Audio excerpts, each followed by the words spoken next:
It's natural for any rapper to build some sort of dangerous persona at some point or another, whether it's through the beef they got with their rivals or the way they conduct themselves online or with law enforcement. You're always going to have rappers who, aren't going to go along with the program. Ever so often, though, you see people trading in the dangerous behavior for fights that seem like they're ripped right out of a schoolyard. Enter Wack 100 and 21 Savage. Let's back up a bit here, though. The whole thing came to fruition while Wack and 6ix9ine were having a conversation on Clubhouse and invited 21 into the chat. Everything seemed to be going smoothly at first, and then Wack decided to tackle the elephant in the room and asked why 21 was beefing with him. In the next 5 minutes, you can hear the gauntlet being dropped down between these two, with 21 talking about how he doesn't seem to agree with Wack's ideologies about making nice with 6ix9ine, given his history with working with the feds as a rat. That would be one thing, though. But now, we all had to be treated to a little bit of gangster philosophy. We have 21 arguing that a gangster should never be affiliated with a rat and that they should either try to avoid them at all costs or be prepared to fight if they do cross their path. I feel like a gangster and a rat can't agree on nothing in life. I don't give a damn how right a nigga is. But wait, it gets spicier. The reason why he said it was because of advice that he got from Wack back in the day and using his words against him by asking why the hell Wack is talking with 6 again. Personally, there's probably no reason for any rapper to talk to someone like 6 for any reason, but you do you, Wack. It's not like 21 doesn't have a point here. For years, anyone even remotely close to hip-hop knows that gangsters and rats are at two opposite ends of the spectrum. You weren't going to see Snoop Dogg becoming a police informant, and you weren't going to see Jay-Z endorsing the police force or anything. Hell, even our brothers to the north knew what was up when Snow made Informer back in the day. When you're having to take some gangster lessons from a guy whose main competition was Vanilla Ice, you seriously need to turn in your street credentials. For the rest of the call, though, it sounded like Wack wanted to go down with the ship.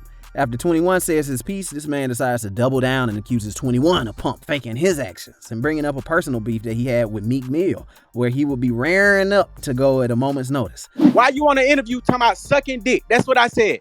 I said I want to fight. I didn't sit down and have no kumbaya with you. I'm not Wack. 21. I don't know what the fuck y'all niggas. Whether or not he's in tight with the feds or anything, it's at least commendable to be willing to stand your ground the minute you see your rival on the street. It's like something out of a Western, except we have, millionaires with short tempers and way too much time on their hands. And now, this is when everyone's least favorite rapper 6ix9ine comes into play a little bit more. Chiming in on being called a rat, first of all, Wack claims that 21 is all talk, claiming that he saw 6 and 21 at a club and not once did they ever get into fisticuffs. 6 seemed to be holding on to Wack like a life raft at this point, going so far as to post it on his Instagram story in the next few minutes. Seriously, all you have to do is hide behind Wack at this point. Seriously, 6, your cred is going down the toilet so fast that it puts Fred Durst to shame. First of all, why the hell is 6ix9ine even here for this conversation? This is a personal matter between 21 and Wack. There's no real reason for him to be there other than to boost Wack's ego. The only other comparison for this role here is basically the stuff that you find between two middle schoolers during recess. You all remember, right? I mean, that one kid that you see stirring up stuff between people. The dude never threw a punch in his life, but he'd always go with people like, oh, you gonna let him talk to you like that? Yeah, we all knew that kid. And now we also know they apparently grow up to be rats like 6. Then again, Wack didn't seem to take too kindly to being hung out to dry by 21. By the time the whole argument is finished, you can practically hear Wack seething with anger and inviting 21 to a fight in the streets, thinking that he wouldn't have nearly the same fighting words when he meets him in person. So, I guess the first question is, who exactly has the best point here? I mean, you can tell that Wack has just put some more miles on his soul just from the way he talks. This man has done some living and is more than willing to pass on his expertise to the next generation. Then again, from the way he jumped on 21, it looks like he's just a tough guy all grown up and is just refusing to change with the times. You can kind of see where 21 is coming from, too. I mean, even though he's sticking to his guns about not affiliating with rats, you have to admire him to at least have a code that he stands by. Like, we're not going to ignore the fact that he has a point, right? Given that gangsters can sometimes find themselves on the wrong side of the tracks, it probably isn't the best idea to rub elbows with guys who are actually talking with the law, right? I mean, if you see it from 21's perspective, Wack is looking like a huge hypocrite who wants to hold on to his gangster credentials while also having some friends on the inside with 6. Bro, you can't have both things both ways. You know that, right? This is probably the same as Snoop Dogg, being this far into his career and then suddenly decide, you know what? I think I'm gonna make a stand against the use of marijuana. Bro, you're Snoop Dogg, bro. Like, absolutely no one is gonna buy that. You think Wack would understand that kind of logic, but I guess it takes some time for that kind of message to sink in. What makes it all the more sad is the platform that this was done on. This wasn't on the streets. This wasn't even in the press. This was just some random day when both of them caught on Clubhouse. How about next time you have some beef by tweeting Snapchat stories at each other? If you have some beef like this, y'all gotta come correct and at least do the damn thing in person or have a conversation outside of just some random phone call. Out of all the crazy things that Wack said, he at least had a point about, having them to duke it out in person, you know what I'm saying? At least you'll be able to tell how they really felt about everything. But is there anyone who's necessarily right here?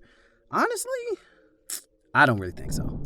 Wack definitely has some words of wisdom to share here, but there's no reason for him to tear into 21 that much. Given the man's age, the dude should really know better than stirring stuff up like this at this point.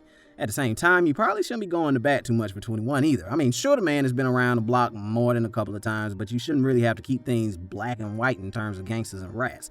Hell, if people like Ice Cube can become friendly men later in life, then, anything is possible. And 6ix9ine? Yeah, he's not really one to be going to bat forever in your life. I mean, he might not be the most dangerous of names anymore, but he's come across too much like a scumbag in recent years to actually be trustworthy anymore. Who are we getting? This man is basically tanked so far that I'm starting to wonder whether the resurgence of someone like Kid Rock would be an improvement.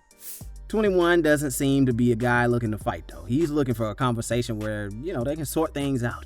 If you've heard that call, go back to listen to how he conducts himself. Compared to the big dog attitude that Wack has, 21 seems to be a lot more approachable and is looking to just say his piece rather than have anything escalate. You could tell that he knows how ugly something like this can get and wants to cover his ass to make sure he can patch things up. Also, is anyone finding it more hilarious how a dude who isn't even reaching his 30s is conducting himself better than a dude who's midway through his 40s? Say what you want about 21's persona, but you can't say that he doesn't know when to keep it classy. Considering that he's seen so far in life, he doesn't want to go down that road again. I mean, as non-gangster as that sounds, that's probably the best way to go. Considering what he said, though, there's no way that this thing is going to end too peacefully. Wack is far too fired up and willing to go out all guns blazing if he has to. I mean, if you started to spend more and more time with a guy like 6ix9ine, you probably find yourself not making some of your greatest decisions either. For now, let's just hope that 21 manages to take the high road and find some way to patch things up, because if you're looking at it from this angle, this is not going to be pretty. But what do y'all think about the beef that's going down lately? Do you think that it's going to get blown out of proportion, or are these just a bunch of insecure dudes trolling each other online? Be sure to leave a comment and let everybody know. Other than that, be sure to like and subscribe so you get notified for whatever the best in hip-hop has coming down the pipeline next. Keep listening and take it easy. And don't forget, keep it RIZZLE.